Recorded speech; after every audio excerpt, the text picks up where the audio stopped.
kalau kegiatan-kegiatan di kampus nih kalian sempat mengikuti nggak sih? Kan kalau di sekolah itu eskul gitu ya. Nah kalau di perkuliahan nih kalian mengikuti nggak? Atau udah sibuk?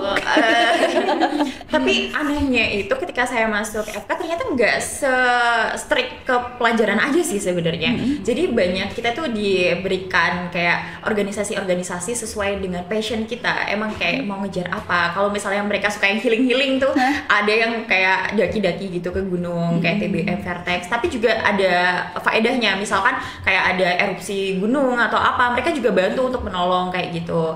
Ada juga yang kalau misalnya lebih ke bidang agamanya, mau kayak sukarelawan ke agama, itu ada juga yang di bidang islami kayak gitu. Jadi suka volunteering gitu Kak, kayak tentang kayak sunatan masal ibaratnya juga kayak gitu, ada sendiri masing-masing. Kalau saya sendiri ambilnya yang agama Islam karena apa ya, kayaknya karena itu yang menurut saya lebih ringan dan emang langsung ke masyarakat sih. Dampaknya udah kerasa ya, emang dari awal udah kenal Dede ya. Nggak apa-apa, berarti kan nambah ilmu tentang kedokteran juga, menambah iman juga ya, gitu kan. Apalagi dokter kan nanti akan berhubungan dengan pasien yang kita nggak tahu pasien itu punya penyakit yang mungkin parah atau gimana. Nah kalau yang parah terus tiba-tiba pas kita tangani terus beliaunya ini meninggal kan, itu jadi pengingat kita juga gitu ya. Betul banget. Ya oke lah. Kalau Yuni ikut organisasi apa? Yang sosial sih, sama sebenarnya ya, penyuluhan gitu. Biasanya penyuluhannya bisa ke kecamatan-kecamatan, desa-desa atau ke alun-alun gitu. Biasanya kayak promosi kesehatan gitu sih Kak, kayak merokok, tentang merokok, penyakitnya. Itu paling susah kayaknya ya untuk menyadarkan rokok aktif nggak sih? Susah ya, karena habit ya, kebiasaan soalnya. Nah itu jadi nggak bisa gitu loh. Emang sih kita sendiri kan nggak pernah merasakan gimana kecanduan rokok gitu ya. Kadang ada yang bilang kamu tuh nggak ngerasain gitu, susahnya gimana untuk berhenti. Tapi kan setidaknya ya itulah ya, gimana ya kita juga ya. Itu kayaknya susah banget, kayak ngasih tahu orang yang jatuh cinta. Kan susah dibilangin kan, misalnya ini tuh kamu nggak boleh gini, ini kamu tuh nggak baik gini, namanya udah jatuh cinta. Itu kayaknya yang paling susah. Kalian sempet nggak sih memikirkan cinta? Pada ketawa-ketawa kayaknya ya. Kayaknya belum banget. Mikirin materi aja susah, gimana mikirin galau gitu ya. Kalau saya sih sama kayak Feni ya, ikut keagamaan juga. Soalnya di FK ini kan udah pusing ya, maksudnya pusing masalah materi, pelajaran sehari-hari kayak gitu ya. Jadi butuh penyejuk lah istilahnya. Ikut kajian kayak gitu. Jadi kayak semacam jadi biar adem aja lah hati gitu. Jadi ikut yang keagamaan juga. Ikut yang keagamaan juga. Nah kalian sendiri pernah nggak ngerasa burnout gitu? Karena materi, terus mungkin yang susah, terus ternyata ditambah tugas, ada ujian, ada ini, ada itu, belum yang di organisasinya sendiri. Mungkin inginnya kita terlibat dalam mungkin ada salah satu kegiatan juga. Jadi akhirnya kan membagi waktu. Terus kalian tuh pernah nggak merasakan sampai burnout gitu? Kayak sudah lelah saya gitu. Sering sih kayaknya. Banget sih. Chronic burnout udah. Oh, ya ampun sampai chronic burnout. Soalnya ya 6 tahun tuh lama sih Kak. Jadi kayak ya pasti karena kita tuh melakukan sesuatu itu berulang-ulang ya, terus menerus ya pasti ada bosannya, ada stresnya, ada capeknya gitu.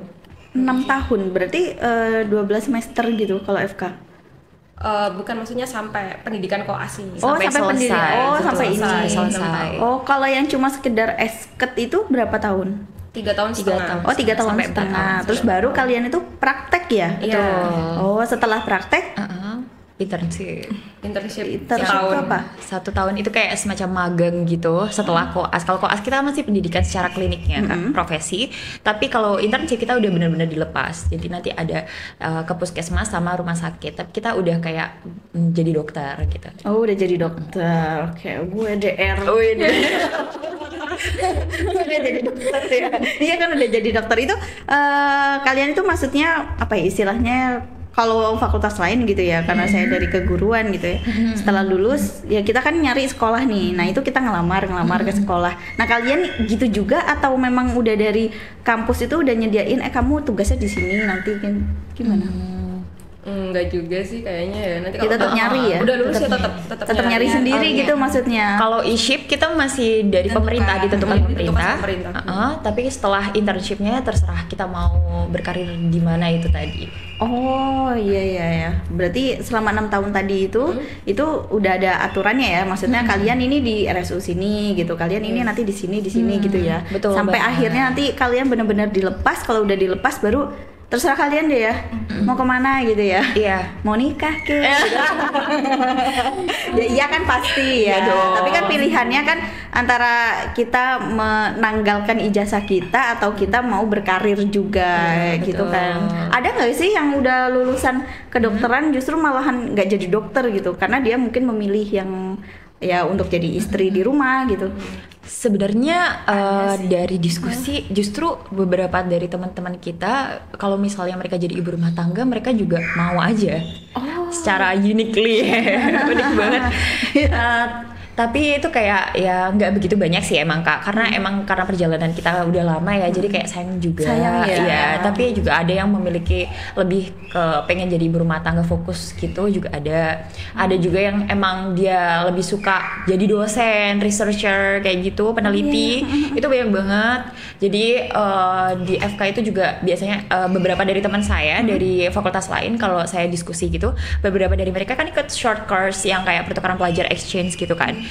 Ke Jepang, terus ke Belanda mana gitu kan. Jadi kayak ada pandangan lah. Jadi beberapa dari mereka emang lebih tertarik untuk jadi peneliti juga dibandingkan jadi klinisi. Meskipun entah nanti juga apakah mendapatkan tawaran dari pemerintah mungkin dari LPDP atau apa.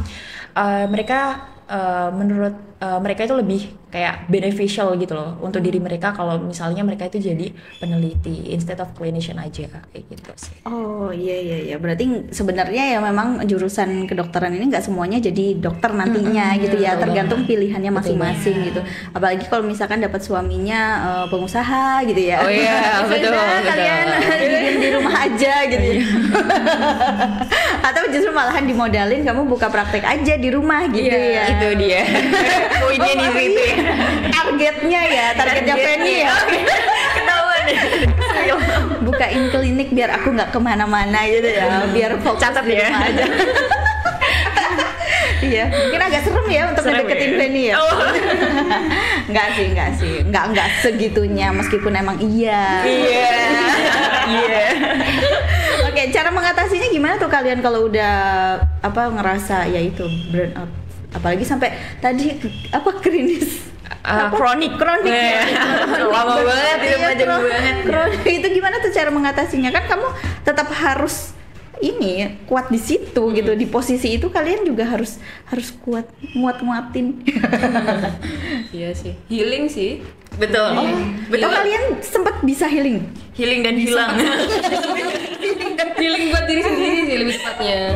Jadi iya. mungkin kalau misalnya kegiatan tidur itu healing kan ya? Betul. Tidur Short escape. healing banget sih tidur itu jadi kayak waktu yang mahal buat kalian. Mahal sekali. Ditegasin ya sama Yuni ya. Apa kalian jarang tidur? Kalau di Stase Mayor itu bahkan kita bisa kalau kepepet itu kita dapat jadwal 48 jam jaga. Hah? Iya betul. Jadi hari dong. Betul, itu bisa Kak. Jadi kayak waktu tidur itu kayak cuman dapat 8 jam, terus nanti jaga lagi kayak gitu. Jadi limit sih. Terbatas. Healingnya ya menghilang gitu. Healing dan hilang. Pingsan betul. Iya. Berarti kalian healingnya tuh ya tidur sih sama makan enak. Betul.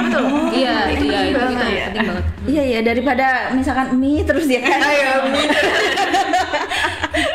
Jadi harus makan enak. Jadi perbaikan gizi gitu ya. Misalkan ada waktu kita mau makan apa nih gitu ya.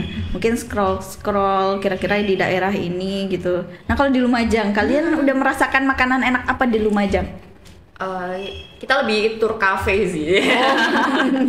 Kita lebih tur cafe soalnya sekalian sama belajar sama ngerjakan tugas Kak. Oh gitu, bukan kayak upload di medsos ya. Ini ada kafe keren gitu. Untuk foto-foto, ya kan? Sekali mendayung 2, 3, 4, 5, 6, 7. Ngerasain makanannya juga ya, dapat belajarnya, dapat juga selfie-nya gitu. Apalagi betul, yang kafe-kafe yang memang bagus lah ya. Estetik. Iya, iya benar-benar estetik. Oh, berarti kalian ke kafe ya? Belum pernah nyoba yang ke mana? Yang maksudnya bukan kafe lah. Warung-warung gitu ya? Iya.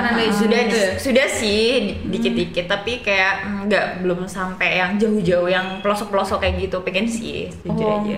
Enggak sejauh itu kok. Oh iya. Enggak sejauh itu sampai ke pelosok juga. Enggak sejauh itu ke pelosok kok. Mungkin kamu ke B29 ada yang namanya makanan yang namanya semen. Apa tuh? Apa itu? Nah, itu penasaran kan? Berarti kalian harus ke B29.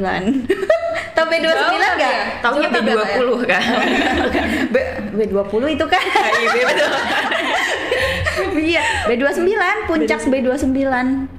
Sempet tahu, nggak tahu ya? Nggak tahu sih. Padahal itu indah banget. Jadi puncak B29 tuh kita bisa ngelihat Bromo, bisa kayak ngelihat awannya itu ada di bawah kita karena kan memang Bromonya ketutupan ya. Itu kalau pagi banget gitu. Terus yang sebelah sininya Semeru, sininya Bromo, yang sininya itu. Oh, kalian belum pernah tahu. Padahal viral banget itu B29.